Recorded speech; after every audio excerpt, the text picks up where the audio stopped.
মেয়েটার বীর্য বাড়িতে, বীর্যটা রাখছি আমি। 4 হত্যাকাণ্ডের তদন্তে একের পর এক নতুন প্রশ্ন।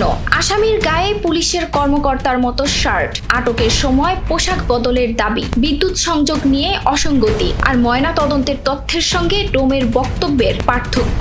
মেয়ের মাকে দেখছে তো ওই করছে বীর্য রাখো, ওটাও একটু সব বাড়ে। তাহলে রংপুরের গণপতি চক্রবর্তী পরিবারের 4 হত্যাকাণ্ডে আসলে কি ঘটেছিল? শনিবার রাতে রংপুরের মাছুয়াপাড়ার একটি বাড়ি থেকে সাবেক স্কুল শিক্ষক গণপতি চক্রবর্তী, তার স্ত্রী প্রীতিলতা, ছেলে প্রিয়ম ও মেয়ে আগামী চক্রবর্তীর মরদেহ উদ্ধার করা হয়। পুলিশের প্রাথমিক বক্তব্য তাদের শ্বাসরোধ করে হত্যা করা হয়েছে, কিন্তু এরপরই শুরু হয় নানা প্রশ্ন। প্রথম বিতর্ক আসামির শার্ট নিয়ে। ডিবি প্রধান সনাতন চক্রবর্তীর পরা শার্টের সঙ্গে আসামি সিদ্ধার্থের শার্টের মিল পাওয়া যায় বলে আলোচনা শুরু হয়। পুলিশ কর্মকর্তা দাবি করেছেন এটি একই ধরনের বাজারজাত শার্ট হতে পারে, কিন্তু সিদ্ধার্থের বাবা দাবি করেছেন ছেলেকে আটকের সময় তার গায়ে ছিল শুধু ঘিয়া রঙের গেঞ্জি। পরে সাংবাদিকদের সামনে তাকে শার্ট পরা অবস্থায় দেখা যায়। তাহলে শার্টটি এলো কোথা থেকে? এরপর সামনে আসে বিদ্যুৎ সংযোগের রহস্য। ইলেকট্রিশিয়ানের বক্তব্যের সঙ্গে পুলিশের বক্তব্যে পার্থক্য দেখা গেছে।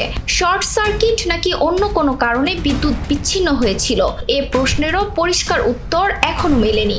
সবচেয়ে বড় প্রশ্ন উঠেছে ময়না তদন্ত নিয়ে। ফরেনসিক পরীক্ষার বিষয়ে চিকিৎসকের বক্তব্যে ধর্ষণের আলামত না পাওয়ার কথা বলা হলেও মরদেহ সৎকারের সঙ্গে যুক্ত ডোম ভিন্ন দাবি করেছেন। ফলে কোন বক্তব্য সঠিক তা নিয়েও তৈরি হয়েছে বিতর্ক।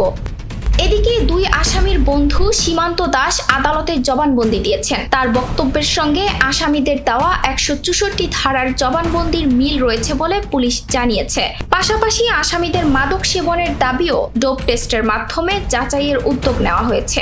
সব মিলিয়ে তদন্তে এখন সামনে শার্ট, বিদ্যুৎ, ময়নাতদন্ত ও জবানবন্দি, 4টি বড় প্রশ্ন। তদন্ত এগোচ্ছে, কিন্তু মানুষের অপেক্ষা একটাই, সেদিন রাতে আসলে কি ঘটেছিল? এসব প্রশ্নের নির্ভরযোগ্য উত্তর কি মিলবে তদন্ত শেষ হলে? DS Bangla, desk report.